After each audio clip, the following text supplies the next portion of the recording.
I wanted to say thank you for joining the talk. It's a complimentary talk for nice people who decided to keep their tickets for our postponed events in Nizhny Special. Novgorod and in Perm. Thank you very much for being nice. So it's a complimentary event, has been designed especially for you. We've been thinking quite a lot with Hugh Dellar about the topic relevant to modern methodology, being useful and practical and advanced at the same time and relevant to the Russian context. And we came up with the topic you're about to hear. And I think without further ado, because we have only 1 hour plus Q's and A's, Hugh, you are welcome. Thank you very much. So, hello to everybody out there. Greetings from a very cold and wet North London. So, when I was talking to Dimitri about what we were going to do for this session, he asked me if I could do something about kind of reformulation and teachers being able to take what students say and give it back to them in better English, and doing this in a way that works with whole classes and that doesn't stop you from maybe delivering the material that you feel you have to deliver if you're teaching exam classes or you're in a school where you're using a book, etc. Like an idiot, I agreed to this idea that Dimitri had. And then on about Monday this week, I suddenly panicked and thought, oh my God, what on earth am I going to talk about? So I should begin with a health warning for all of you, which is that this is the first time I've ever done this talk. It may also be the last time if it's a complete disaster. It's But not time to commit, Hugh, not time to commit. So we'll see where we go with this, okay? So when I was thinking about this whole idea of reformulation and working from student output, I think one of the reasons why it's really important is because all too often in language teaching, the limitations of level that we impose upon our students and that course books in a way impose upon students become apparent and become problematic. And I know this from my own experience of trying to learn languages. Years ago, I did an elementary Japanese course, and in class 6, I learned how to say, "Watashi wa ego no sensei desu," which means I'm an English teacher. And I can remember asking the teacher, how do you say in Japanese, "What do you do?" Because it seems a bit weird to be able to say, "Watashi wa ego no sensei desu," if I can't understand if someone's asking me, "What do you do?" So for me, logically, I need the question, "What do you do?" so that I can say, "Watashi wa ego no sensei desu." And the teacher looked at me angrily and said, "This is class 6. What do you do, class 12?" It was like, just why? Why can't you just tell me? And I found this really, really frustrating. This kind of, no, you're not ready for that yet. Stick to your level. This is what the level says is appropriate for you. Don't make trouble for the teacher. Keep it simple. The same year, I watched a colleague of mine doing a lesson for elementary students who were all a bit better than I was in Japanese, but they were elementary students of English. And they did they did a lesson on the topic of holidays. And it was based on a course book. And somehow the teacher managed to do this whole lesson without mentioning the present perfect at all. Okay? I mean, you try having a sensible conversation about places you've been to on holiday without using the present perfect because the level says you're not ready yet. So the limitations of level become quite obvious quite quickly. And I think part of the problem we have as language teachers, okay, is we have this kind of idealized vision of students. We kind of imagine that we're teaching perfect students. And we think our students are good students. They're motivated. They take responsibility for their own learning. They revise. They keep good vocab records. If they translate at all, which they probably don't, but if they do, they know how to translate whole chunks They only use monolingual dictionaries. They're perfect. I know myself as a language learner. I'm currently a kind of beginner Russian student at the moment, doing 2 half-hour lessons a week, which is all I can manage without my brain exploding.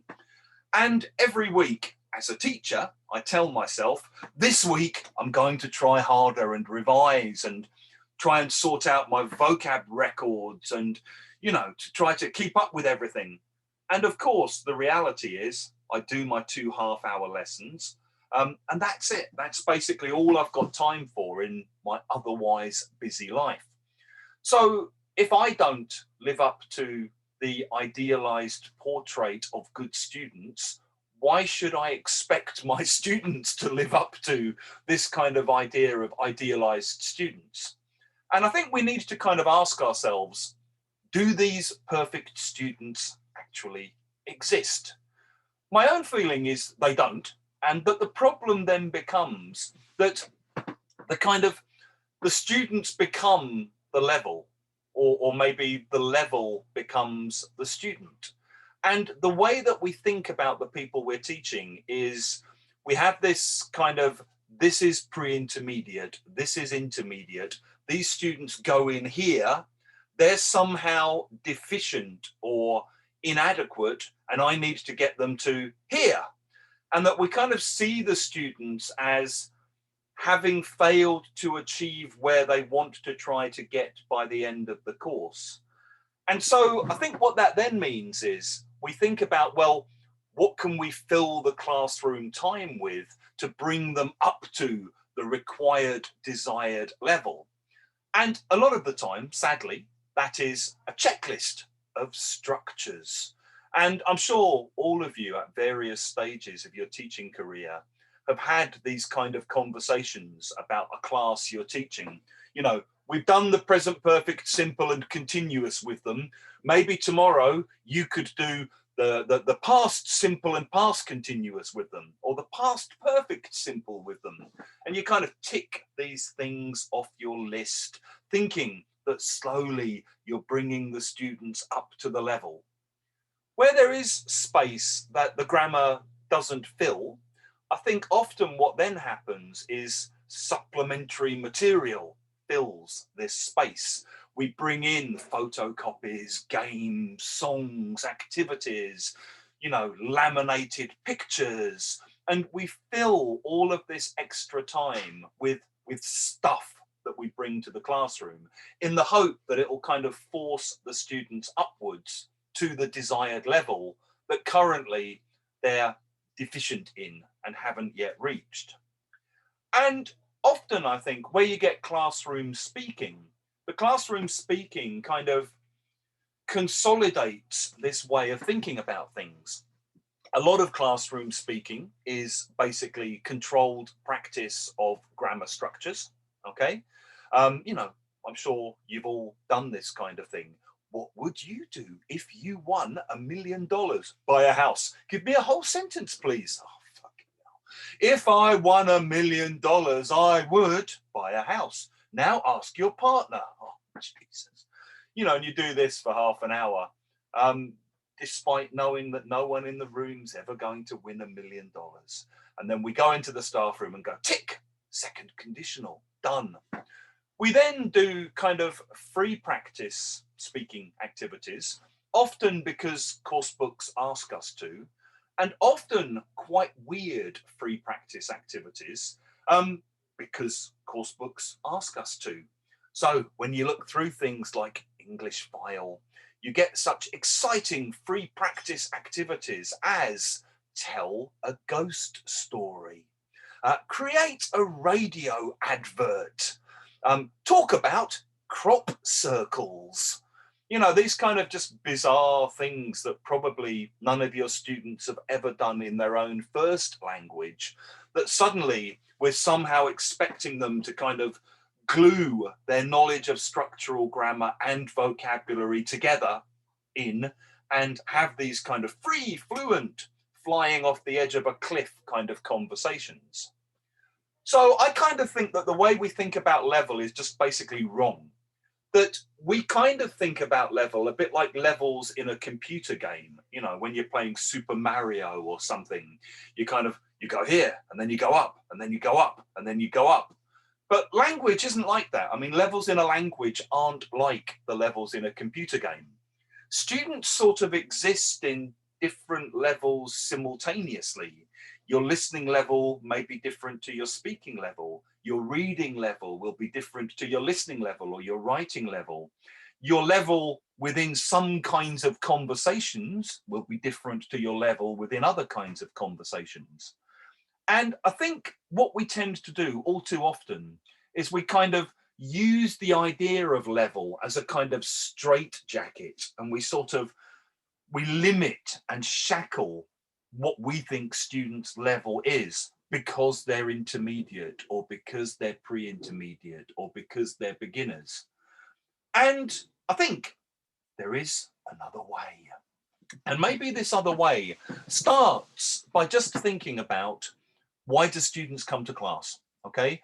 What is it that the classroom offers students that out of classroom experiences don't offer students? Because increasingly, there's a hell of a lot of material out there online that students can and do access in order to develop their English. So why pay to come to class? I mean, obviously, with some students, they have to, okay, because their parents or their boss told them to, or because they're high school students or whatever. But a lot of students still choose to come to class. I mean, I could spend an hour a week for free just trying to study Russian, but I don't. I pay to have a teacher. And I think there's kind of two main things that we need to be aware of. One is that classrooms are social spaces. They're spaces where we can have kind of human interaction. And, you know, especially in the age of COVID, where we're maybe interacting a bit less than we used to pre-COVID, certainly if you're in the UK, maybe less so if you're in Russia. But, you know, this idea of classrooms being a social space, whether it's an online class or a face-to-face class. And I think students, because they're human, are social beings. And I think we need to be thinking about, how can we make the most of the social nature of both our learners and our classrooms. Okay. And I think one way of doing that is just simply dealing with student output. And it really just means listen to your students when they try to tell you things, okay? Even if it's not part of the lesson, even if it's just something that they say when they're coming into the classroom, or they say during the break, or they say while they're chatting or whatever, and learn to reformulate. I don't know how much you know about this idea of reformulating, where it basically just means kind of help your students say what they're trying to say better. The interesting thing for me about reformulation, and I think it's maybe one reason why it hasn't caught on as much as it could have or should have, is it comes from community language learning, which was something that was kind of developed in New York in the 60s and 70s, where they had a lot of immigrants coming from different speaking backgrounds, a lot of Spanish speaking immigrants coming up from Latin America, and often arriving with minimal English, needing English to survive. And the way that they taught them was basically by having a bilingual interlocutor to talk to them in Spanish and say, oh, yeah, yeah, yeah. So in English, that's blah, blah, blah, blah, blah. Okay. And the whole original reformulation wasn't based on some idealized sense of level. It wasn't based on ticking off the presentation of grammar structures. It was based on, okay, Miguel, tell me in Espanol what you need to be able to do in English this week. Okay, I understand. Here's how you need to do that in English. And I think the fact that it involved skilled and sensitive bilingual teachers working with students that they shared a first language with kind of means it's been sidelined, you know, because we have this monolingual, CELTA-based orthodoxy, which doesn't talk about first language at all. But reformulation came out of that. If you just take a simple kind of situation, okay? Imagine a student of yours misses a couple of classes. They come into class next lesson and you say, hey, I haven't seen you for a couple of weeks. How have you been? Oh, last week, bad. My mum, she braked the leg, okay? I first heard this sentence mentioned in one of Scott Thornberry's talks, actually, years ago. And he was using this as a way of destroying grammar-obsessed teachers. Because he said, you know, if you're a grammar-obsessed teacher, what you would do is to say, your mum braked the leg, that's wrong. Your mum broke her leg, okay? Repeat after me. She broke her leg. She broke her leg. Good, now sit down. We're going to do some revision of irregular past simple forms. Now, clearly, no one wants to be taught by a teacher like this, okay? You know, kind of grammar-obsessed teachers who see the grammar error but don't listen to the student as a person. What worried me when I first saw Scott talk about this was he seems to be suggesting the alternative was respond to the student as a person, okay? Well, if you do that, what you say is, oh, my mum, she broke the leg. Oh no, your mum broke her leg? I'm so sorry.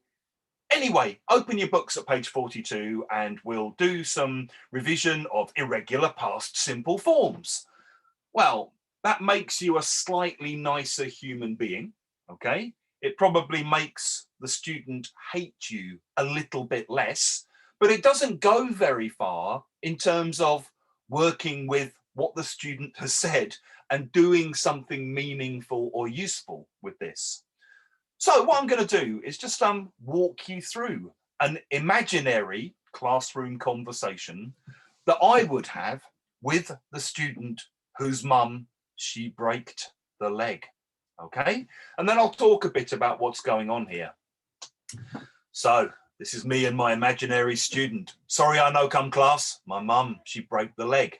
Oh no, your mum broke her leg, okay? Said louder and emphatically, whilst looking at the student to show them that even though I'm responding to them as a human being because their mum broke her leg, I'm also using my voice and my position as their language teacher to kind of correct them without making a big deal of it, okay? But just by going, your mum broke her leg? Oh no.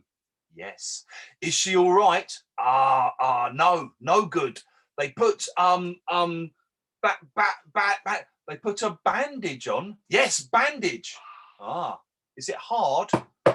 Like this? Yes, yes. Ah, so that's not a bandage then, okay? They put it in plaster, okay? How long's she got to have it on for? Sorry? How long has she got to have it on for? Write this up on the board. 2 weeks, 3 weeks, what? 6 weeks.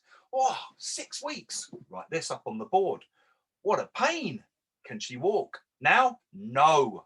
2 weeks in bed. Oh, right. So she's got to spend 2 weeks in bed. Write this up on the board. What a drag. What a pain. Well, if you need to take more time off, don't worry.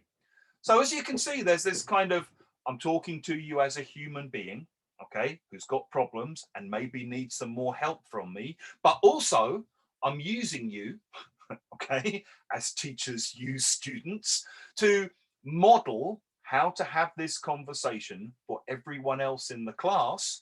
And as you'll see, slowly, the rest of the class then gets more involved. So, okay, thank you.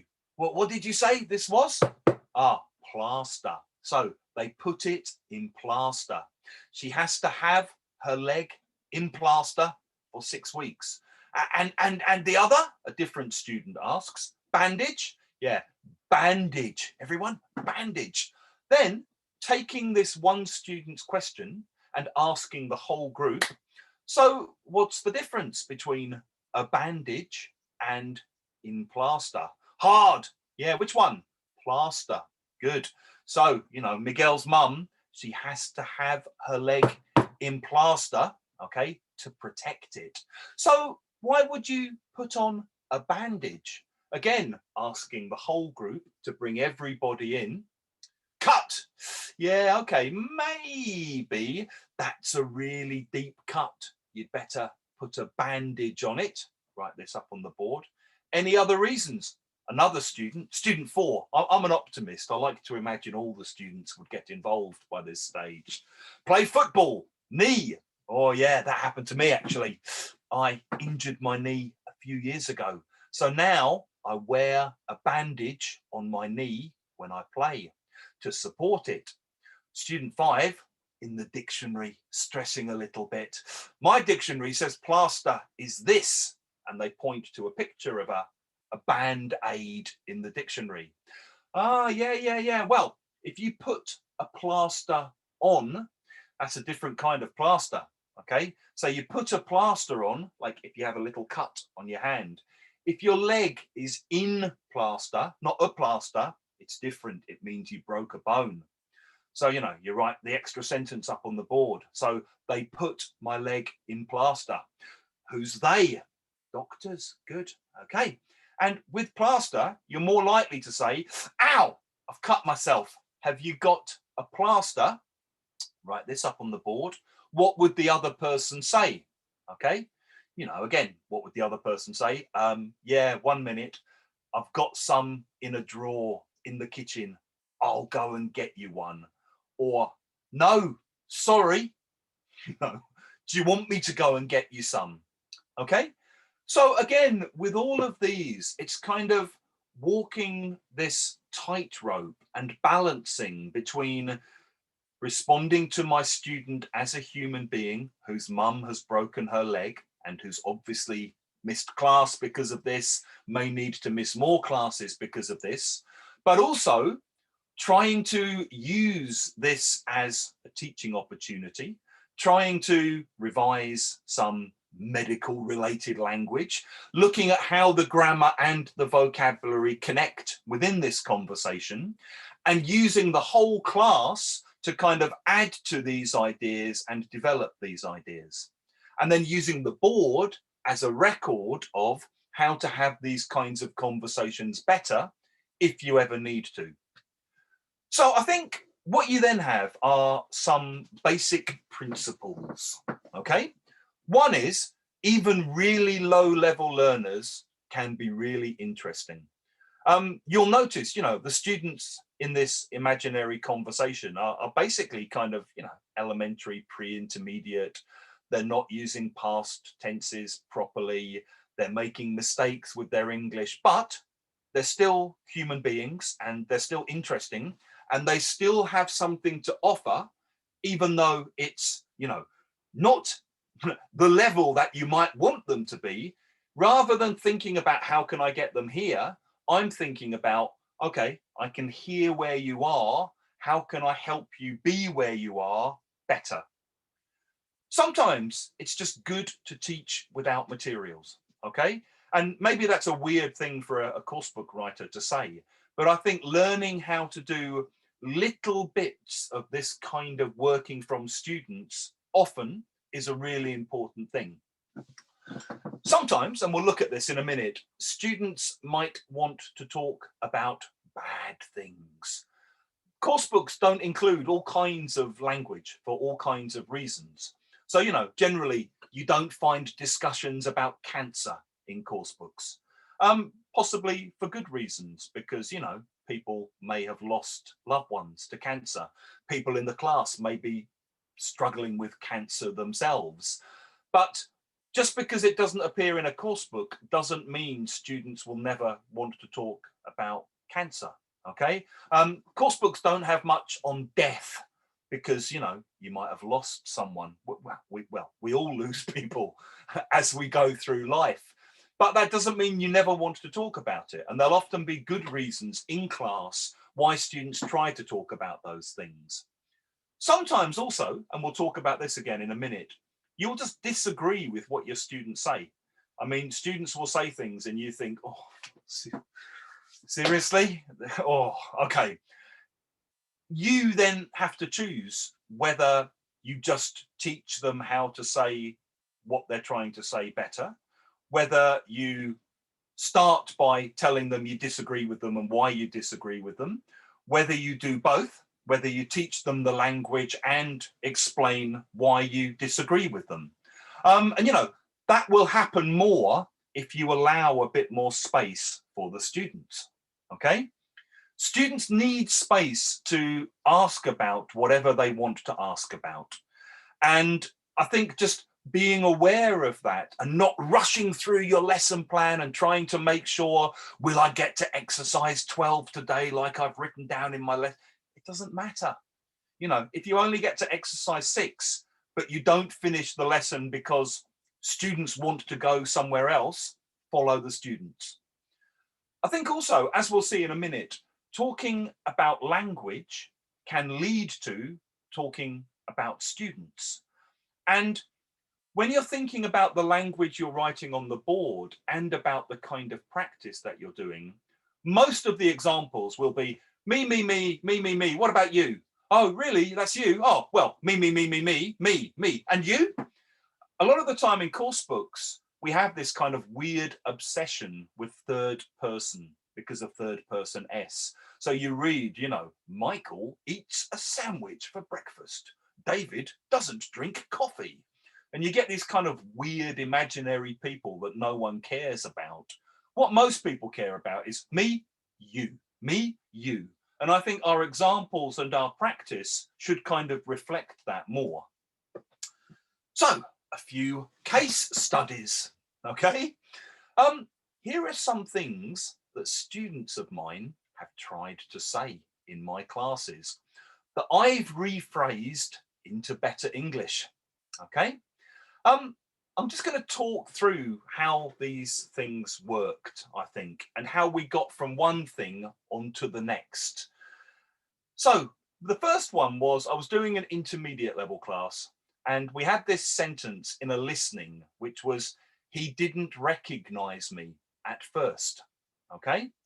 From that, I ended up teaching and writing on the board, I know someone who had a sex change operation. Possibly, if I was teaching this today, I might change it to who had a gender reassignment operation. But this was 10 years ago. You might be looking at this thinking, how the hell do you get that from that? What happened was, one student said to me, Hugh, recognize like realize.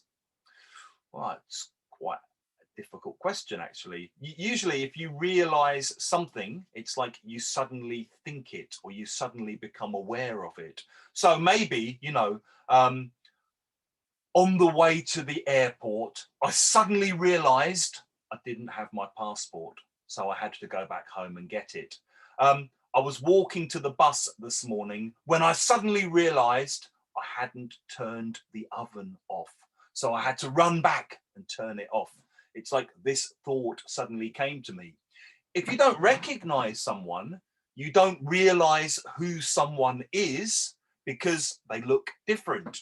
So maybe, for example, you don't recognize someone. Why? Different hair. Yeah, okay. So I wrote on the board, I almost didn't recognize him. He's grown his hair long, or he's cut his hair short. Any other reasons? Before, very fat. Now, not. I nearly didn't recognize him. He's lost a lot of weight. Or before, very thin. Now, fat because of lockdown. Yeah, okay. So I almost didn't recognize him. He's put on a lot of weight. Any other reasons?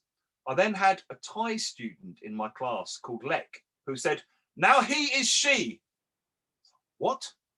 He is she. Lek, I have no idea what you're talking about. Tell me. And he had this story where basically one day he was on a bus in Bangkok and there was a woman standing next to him, like this very sexy looking woman in a mini dress. And she suddenly turned to him and said, oh, Lek, remember me? And he was looking at her thinking, I'm sure I would remember you if I'd met you before, but no. And she said, it's me, you know, Kevin from school. He's like, whoa, whoa, whoa, whoa. You, you've changed. Yeah, I have. Yeah, a lot. How to say in English? Yeah, okay. So I almost didn't recognize her because she used to be a man. She'd had a sex change operation. Ah, okay. And that was it. We didn't have a discussion about what people thought about this. It was just like a story that had happened to one of the students that meant I ended up teaching this. As far as I can remember, it's the only time I've ever taught that particular piece of English because it's the only time I've ever needed it. But that all emerged just from asking any other reasons why you might not recognize someone. Okay. Again, you don't see sentences like this in course books because, you know, it's taboo. It might cause an argument. Someone might be offended. It might break government guidelines or whatever. But that doesn't mean that students might not want to say that in very unpredictable kinds of contexts. I'll give you two more examples. The next one, I ended up teaching the couple in the room next door to me were having sex. They were shagging. Okay, again, not something I often teach, not something that was on my lesson plan, not something I went into the classroom thinking, must teach this today. What happened was one student underlined, I got woken up in a reading text and said, what means?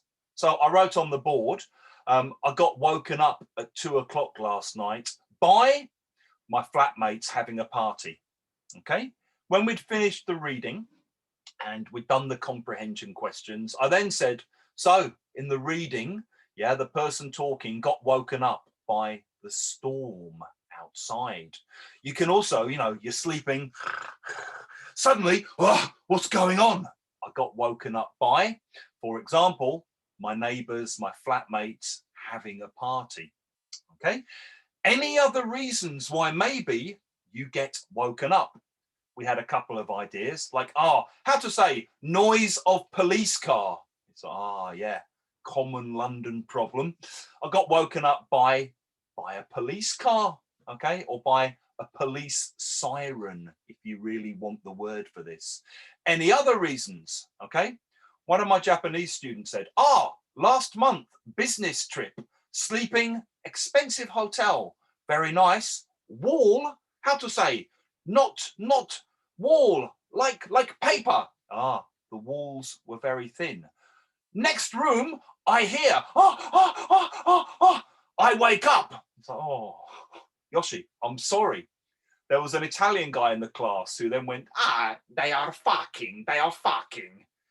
Yeah, it sounds a bit crude like that, Francesco. How to say better?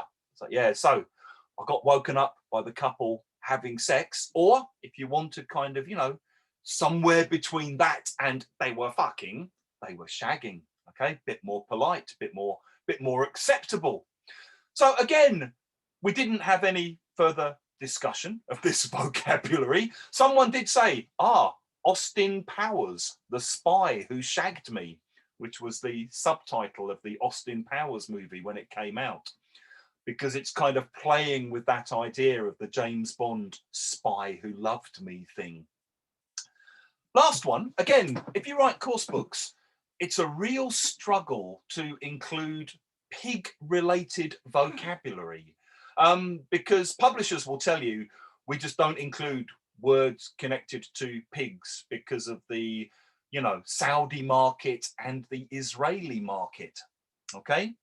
So a lot of the time, you don't have words like pork in, even though if you are Muslim or Jewish, you need the word pork because you need to ask, does this have pork in it?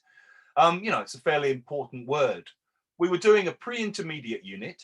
They'd done this matching exercise, and it was things like, I can't eat raw fish. I'm allergic to it. I can't drink. I'm driving tonight. Okay, and they were just matching things they can't eat and reasons. They then did a practice walking around, anything you can't or don't eat. Why? Lots of people were just saying, like, you know, I don't know, I don't eat aubergines. They're disgusting. Okay. I don't eat horse. In France, eat horse. Oh, wrong, wrong. Yeah. So I wouldn't eat horse. I think it's wrong. Okay. Anything else? Yeah. Pork. How to say meat from pig? Yeah, yeah. Pork. It could be bacon. Yeah, or ham. Okay. I don't eat pork or bacon or ham. And why? No, no. Muslim. So it's against my religion. So again, this was something that you don't find in course books. That I didn't go into the class planning to teach, but my students basically show me how to say these things because this is what I want to say in this context connected to this topic. One other way in which this comes up in class is when you're just working with course books, okay? In some ways, when you think about reformulating and kind of, teaching unplugged, working from your students, that's fine. And it's really useful to learn how to do that. As you've seen, that can happen just because students say something in class, like, sorry, I know come class, my mum, she broke the leg. So you can work with that. You can have a 10, 15-minute section of the lesson based on that. You can also have little bits like you've just seen, where you're looking at things that actually come from course books, but from that, you end up doing a kind of side track because you're asking these open questions. I'm always kind of looking for these opportunities for magic to occur, okay? And thinking with this group, what extra questions can I ask that will allow me to see if they want to go somewhere interesting? So this is just something from Outcomes Intermediate.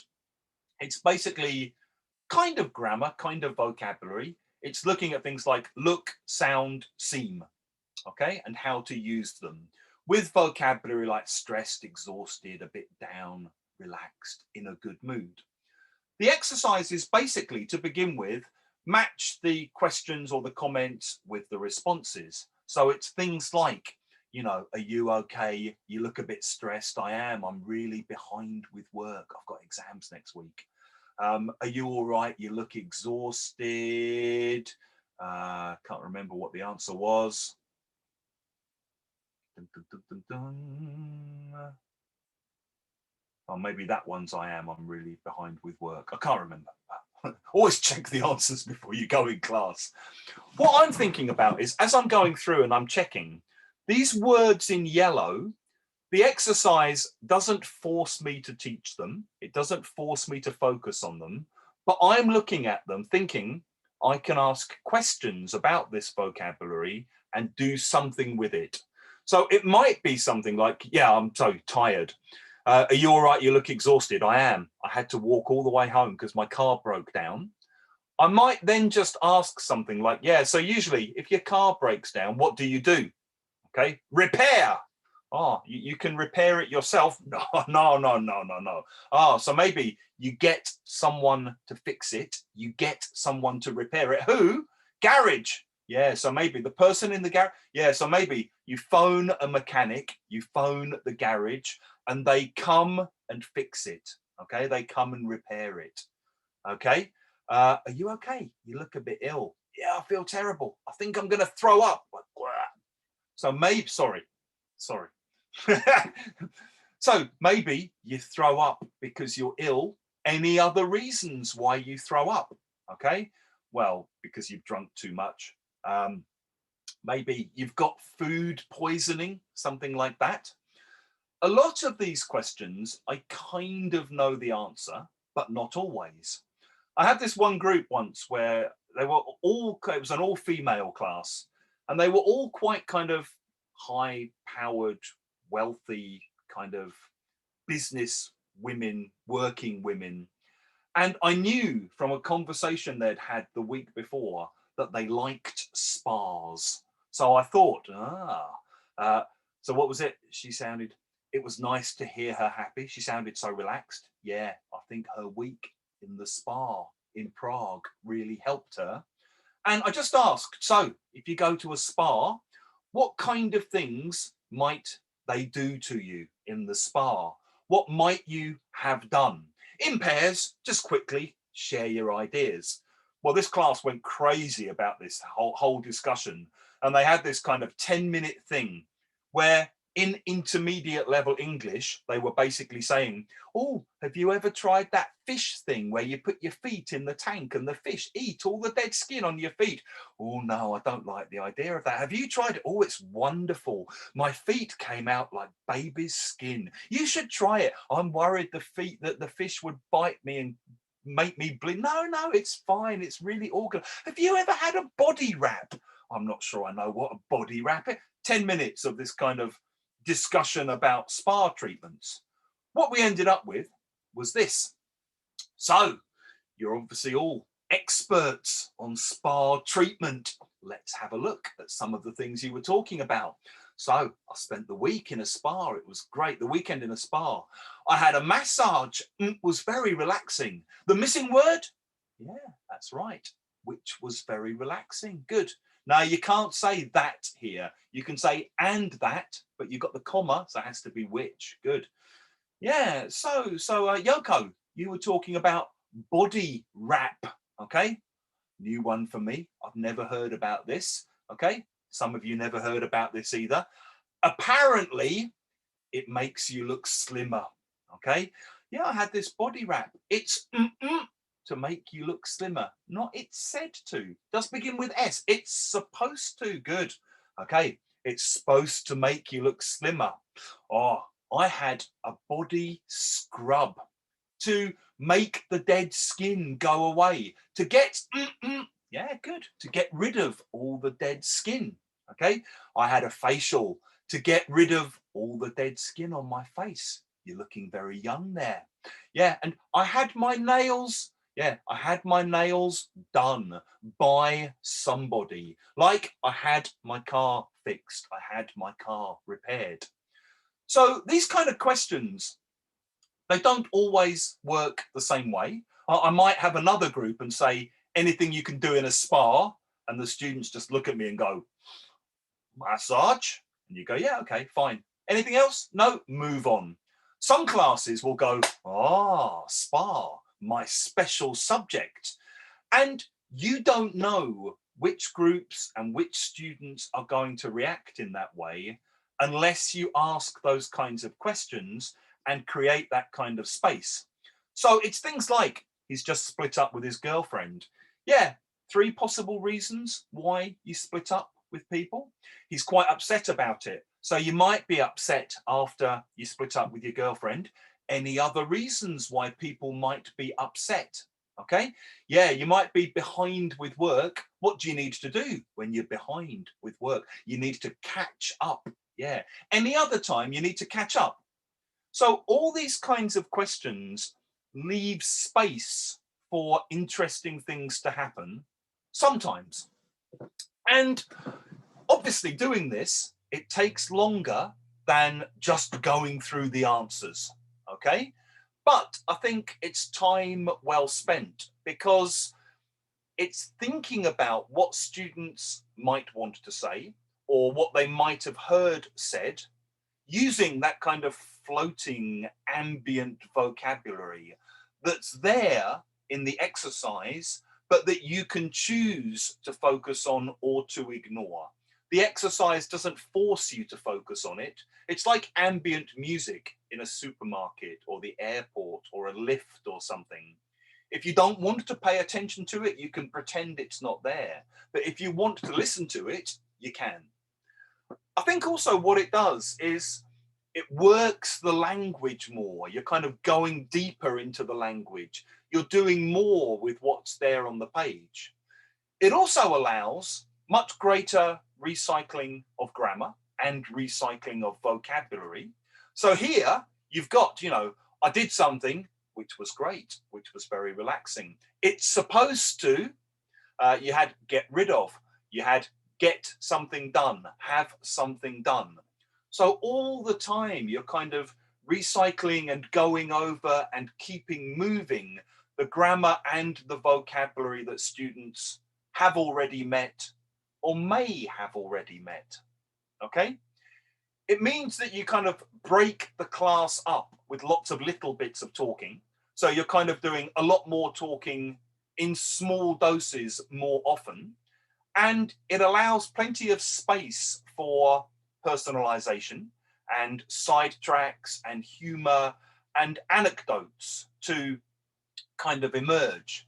I remember once I was doing an exercise and I asked this question about pass out, any other times when you might pass out.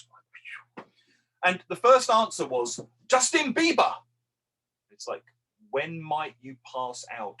Justin Bieber. And Sung, I have no idea why you would say this. And she said, me, Justin Bieber concert. It's like, what, because you were so excited? She said, no. She then had this whole story about how when she was 16, she was a believer, like an obsessive Justin Bieber fan. And she went to see Justin Bieber and she got there really early. And just as he was about to come on, the crowd surged forward and she got crushed. And it was really hot in there. And because of the crush and the heat, she passed out. And they carried her over the heads of the crowd and took her to a kind of medical ward and looked after her. And by the time she was okay, the concert had finished. And so she missed Justin Bieber's only performance in her hometown in Korea. And she'd never have told me this story otherwise. I would never have learned this. You know, the rest of the class were just like, mad story. This only came about because I asked any other reasons why maybe people sometimes pass out. I could ask that to 5 other classes, nothing interesting would happen. I ask it with that group, Justin Bieber, now I can tell my story. And as a teacher, I can help her tell that story better. And rather than looking at her as being deficient because she's not here, what I'm doing is saying, that's where you are. I'll come down to where you are and I'll help to bring you up from your starting point by giving you the language to tell your story, your reality, your world. One final thing is when you're thinking about the speaking that you're doing in class, in a way, I don't think it matters if the speaking comes from something students bring to class, like, sorry, I know, come class, my mum, she braked the leg. Or if it comes from a course book, speaking activity, or if it's something that happens because of a question that you ask about some language. I think the important thing is the speaking purposeful, meaningful? Is it interesting? Is the speaking connected to the business of everyday life?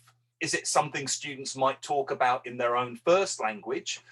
Does it somehow connect to other input that the students have already encountered during the lessons that you're giving them?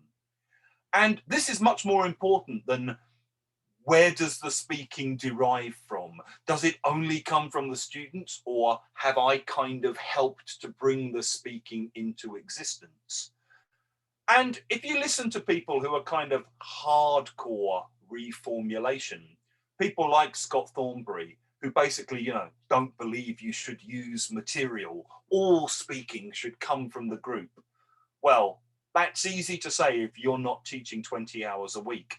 If you're teaching 20 hours a week, you want to know that if speaking does happen, great, you can respond to it, you can reformulate, you can rephrase. If it doesn't, well, you've got some material and you can work with the material and maybe speaking will emerge. This is from outcomes upper intermediate or advanced. Can't remember, one of the two. There's a unit on social issues, upper intermediate, I think. And basically students have to put these things in order. They have to describe which ones are the biggest problems, second biggest problems, third biggest problems in their country and why. Now, it's possible that students could just number these 1 to 10 and say, you, number 1, domestic violence. Oh, me, homelessness. You, number 2, drug and alcohol abuse. Me too. Okay, that's obviously not what you want to happen here. So with these, what I would do is to say, okay, in a minute, you're going to compare your ideas and explain your decisions. For me, I would say the biggest problem at the moment in the UK is probably, domestic violence, racism, and homelessness. Depends which day you ask me on, which order I would put them in. I might then say something about it. This week there was a woman abducted and killed on the streets of London on her way home. The guy who killed her was an off-duty police officer. So, you can't even trust police to protect you. Last year, 181 women were killed by partners in the country, almost one every other day. So it's obviously a huge problem that we're not dealing with and we're not talking about enough. So maybe that would be my number one because of the story this week. Homelessness, huge problem in the UK. Every year, hundreds of people die on the streets. Where I live in North London, I see people sleeping on the streets quite a lot. The government's cut all the money for homeless shelters, etc. I then put the students together. Now you compare your ideas and why. And while they're talking, I'm trying to listen to things they're saying, think about how to say it better, and get something up on the board. I also have some ideas prepared already in my head that I think they might try to say, that I know I've taught before, and that I cheat by writing on the board. So what we might then have at the end is something like this. Okay.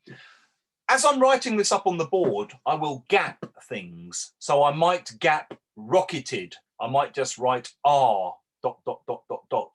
I might gap suffer or just write S. I might write women still hit a G, C at work.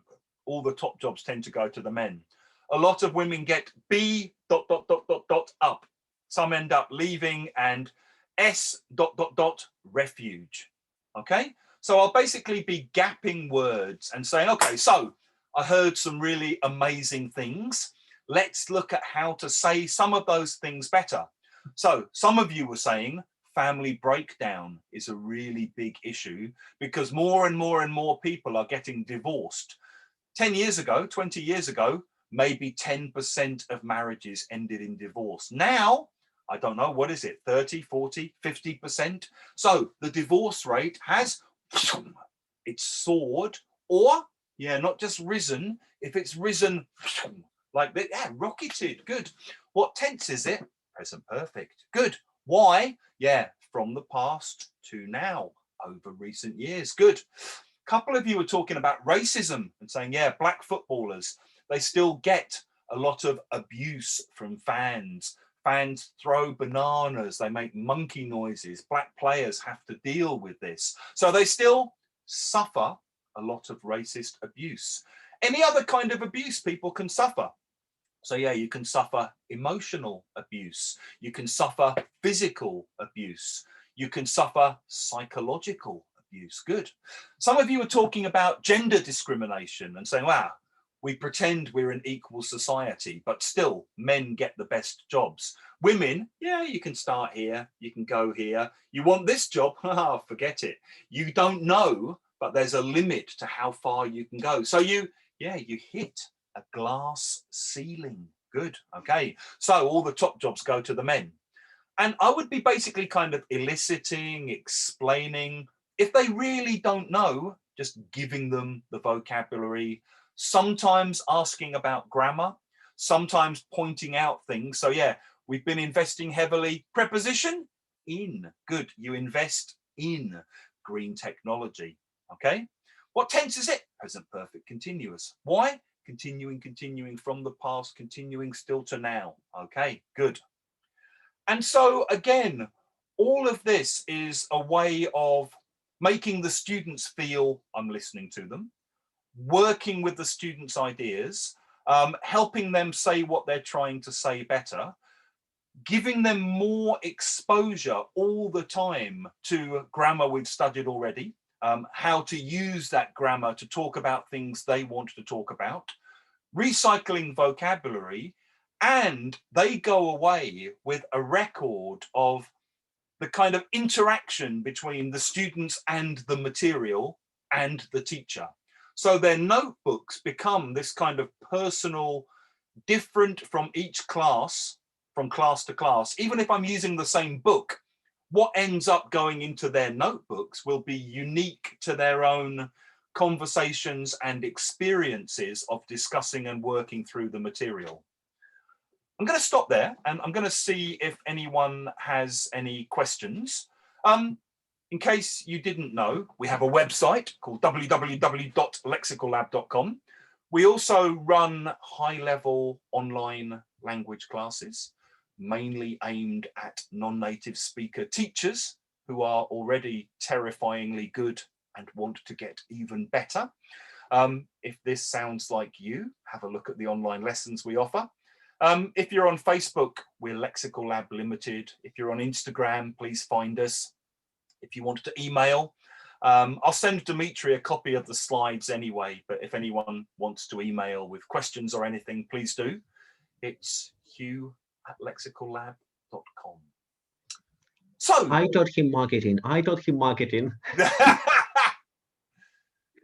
if only you had a course you could sell to help people get better at marketing, Dimitri. Thank you, Hugh, for a wonderful talk. Lots of food for thought as usual. Thank you for mentioning Scott Thornberry many times. He's our next speaker in one of our schools in the autumn.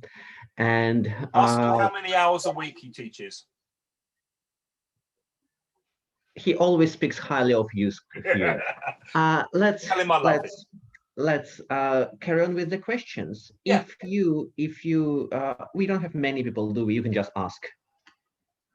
Yeah. I'll stop share. So I can Hugh doesn't bite. I tested. Not virtually, that's for sure. So any questions? Any questions? Yeah, if anyone's got anything connected to that you want to ask. Any questions on this highly thought-provoking topic? Hugh, I'll start. I'll be the icebreaker, and then somebody will continue, I hope. I believe somebody will continue because that's such an exciting topic. A lot of teachers, that was my problem like 12 years ago. 12 years ago, I couldn't have copied your approach because my language proficiency wasn't enough. And that's why I followed the book. Now, I stopped looking down at my language skills, and somehow I started using your approaches. But you are talking about a kind of classes where teachers' proficiency is quite high, isn't it? Although I know that you have very strong opinion that you can teach with B1 level. I think the same. Yeah. It's not a question, but could you comment on that? It's a really important question. I think the first thing to say is there is no perfect reformulation, okay? And if you had even 10 experienced native speakers listening to students talking for 5 minutes, what people would reformulate would be different. Everyone would be different, and we would disagree about other people's reformulations. We would look at each other's reformulations and say, why have you, no one would say it that way. I would say it that way, fine. If you would say it that way, do it your way. I wouldn't do it that way. So I think first it's just recognizing whether you're an L1 speaker of English or an L2 speaker of English or whatever, everyone's English is different, okay? And there is no perfect ultimate goal of rephrasing what you hear. Okay. The second thing is almost certainly whatever you end up rephrasing is better than what they're doing already. And I have a quick story about this. Years ago, I was running a CELTA course and I was desperately trying to get my trainees, who were a mixture of L1 and L2 speakers. Quite a few of the L2 speakers were already kind of experienced teachers. Some of them were CAE, some of them were CPE, some of them were beyond levels. The natives were native for whatever that was worth. I was trying to get them just to start doing a little bit of on-the-spot reformulation, okay? Just like 1 minute in a 20-minute lesson where they would hear a student say something and they would go, ah, I know what you mean. You mean, and they would rephrase something. And they were rubbish at this because they were trainee teachers, okay? The first person to do it was a Polish woman called Kasia, and she was teaching a pre-intermediate class, and the students were talking about what they do at home to develop their English. And a Colombian guy in the class said, I know like the grammar exercise is no good use my time, okay? And Kasia said, oh, I know what you mean. I know what you mean. I'll come back to that. And she wrote on the board, it's W ... of my time, okay? And at the end, she just said, okay, so I heard some lovely things. Juan, yeah, you were saying you don't like doing grammar exercises because is no good use my time. A better way to say that anyway? Good, yeah. It's waste of my time, okay? That's what she wrote. She drilled it. It's waste of my time.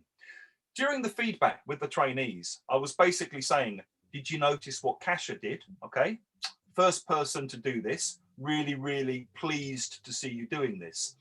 One of the native speakers who had not done any correction at all, basically, who just sat there kind of going, yeah, great, good, you're all speaking. I must be a great teacher because I'm a native speaker. Woo, great. He then said, yeah, but she got it wrong. So in what way? It should have been, it's a waste of time. Okay. And Kasia then started kind of, beating herself up saying, oh, I can never do this because I'm not a native speaker. So, whoa. So rewind. Okay. Which one's better? It's no good use my time or it's waste of my time. Yeah. Mr. Native Speaker, which one of those is better? Okay. Yeah. Okay. It's better. Right. Thank you.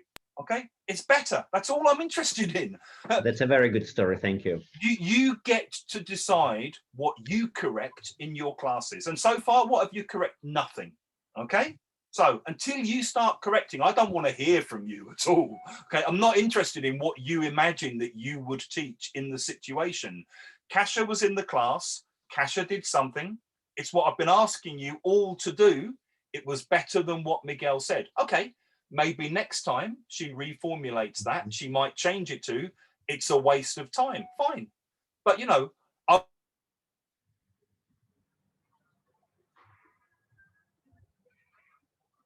Хью пропал или мы зависли?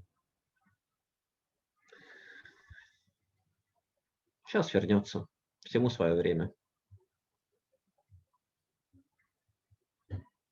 He's learning Russian. He knows I чуть-чуть. would rather. Can you hear me okay? We can hear now. Sorry. You are frozen. You are frozen. Yeah, it's cold here. Yeah. Can imagine. Yeah, so I just think you can't go into this way of teaching thinking about what would the idealized, imaginary, perfect native speaker do in this situation, because they don't exist. Okay. Is what you're trying to say, is what you're giving the student better than what they're saying already? And even for me, like after almost every class I teach, I look through what I've helped the students with and my reformulations. And sometimes I think, oh, that one was rubbish. What? No, that's the wrong phrase. What I should have done was this. And we're all learning all the time. I mean, if you want to not get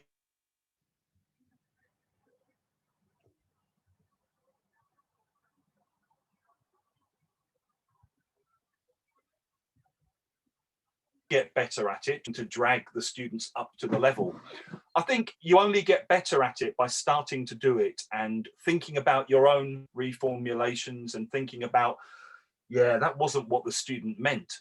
But you have this great advantage, which is you also speak the same first language as most of your students, okay? So if you get really stuck and you're like, I'm not sure I understand what you mean, you can say, how do you say it in Russian? Ah, yeah.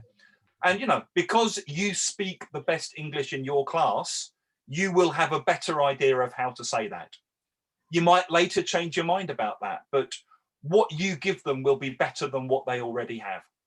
Because your whatever English, level you're teaching, because your English is the best in the class your anyway. English That's is the right. best in the class. And any more questions? Because before I ask the final question, any more questions? Any more questions? Don't be shy. Any more questions? Because I'm an ELT capitalist, Hugh, as you might know, and I run schools, and I have to talk to teachers, and teachers have to cover the curriculum. That's how the world is organized. You promise a customer a certain amount of material in a certain number of hours, and your customer wants a certain amount of material covered in a certain amount of hours. Then we send teachers to Lexical Lab to London, or we invite you to Russia. And then Okay. our teachers are back to me and they're like, we can't really think about SPA and talk about SPA for 40 minutes and do reformulation and write stories on the board in our mother tongue, then translate to English, looking for chunks and beautiful collocations and cover the bloody curriculum. What Mm. should we do? What would be your answer to that? Taking into consideration that you have to cover the curriculum, it's a legal agreement. Do it for 4 minutes instead of 40. Okay, I think with all of these things, okay, I think it's good to know how to be able to do a 1 hour lesson without any material. It's a really useful skill to have. So, you need to be able to, you might get asked, go and cover your colleague's class now. And I haven't got a lesson, just go and teach something. So you have some kind of thing in your head that you can turn into a 1 hour lesson by working from them and feeding in the language. Okay, that's really useful to be able to do. It's also useful to be able to go through that vocab exercise and ask those questions about every piece of language and work it. That takes longer. If you're thinking, I've got to get through this exercise in 10 minutes, pick your questions. Okay, you don't ask questions about everything. And if you do ask questions about everything, you deal with it quickly and you don't write everything on the board. You maybe just do it orally. So what you might do is to kind of go, yeah, so I am tired. I had to walk home because my car broke down. Who do you telephone if you break down? Mechanic. Good. Okay. That's it. 3 seconds that took me. Okay. Any other reason why you might be upset? Dog dies. Yeah. So maybe if your dog dies, you might be quite upset about it. Couple of little tears. Okay. Move on. Or you think with this group, I know that they all go to the spa a lot. I'm going to skip the other questions. I'm going to build in 2 minutes with the whole group where I just say, okay, tell me the 3 best things you can do at the spa. Okay. So yeah, you can do the fish feet thing. How to say in English? Oh, I would call that trying the fish feet thing. Maybe there is a word for that, but I don't know what it is. Okay, so I might write on the board, have you tried the fish feet thing? If any of you spa experts find a better word for it, let me know, because I don't know it. Anything else? Yeah, you might have a massage. Okay. Anything else? Yeah, you might have a body scrub. Okay, move on. So I think the amount of time that you have to do what you have to do. I would just much rather see you use that time in that way than to have 10 minutes at the end of the lesson where you bring in a photocopied game or song or something extra, rather than endlessly bringing in this kind of wall of supplementary material that kind of exists as a wall between you and the people you're in the room with. Learn to use the people you're in the room with a bit more. Let them be the supplementary. They are the supplementary material. What's in their heads, in their lives, is the supplementary material. So just if you've got a 50-minute lesson and you think you need 45 minutes to cover the material, fine, use the 5 minutes. Thank you, Hugh. I think I kind of got the answer now. Select, reject, supplement, and forget about hangman as a warm-up activity. I think Please, hangman is God, the biggest punishment for ELT industry. can I we don't just know agree to why we hang the deserved it. hangman? Huh? We The need to agree to hangman. Let's just hang it and get rid of it and bury it. Please. They're very civilized in Germany. In Germany, they call it prison, and they draw kind of, they don't kill people, they just put them in prison. Quicker. Yeah. One more final question, perhaps. We have 2 minutes. Yeah. Go on. Not talkative, are you? Very shy. You know why we are not talkative, Hugh? Because we have the golden rule here in Russia: never speak English for free. I can charge. I mean, we'll have to charge you if we ask questions, you see. So thank you very much, dear colleagues. See you one day, hopefully in the autumn, in Perm and Nizhny Novgorod. Looking forward to your visit, Hugh. And thank you, Hugh, for your time. I can imagine how hectic your life is, and thank you, Julia, for helping and organizing us. Julia is famous for her lamp, which sometimes creates an illusion of wearing a Vietnamese kind hat. And normally when people see this kind of Vietnamese hat, they know that they're at the right place, at the right room. At least you know what to get Julia for her birthday. Thank you, Hugh. Thank you, You're everybody. welcome. Have Thank a very you. good Lovely day. to Bye. see you all, and take care and keep in touch. Yeah? Take care. Bye. Take care. Time to stop the conference.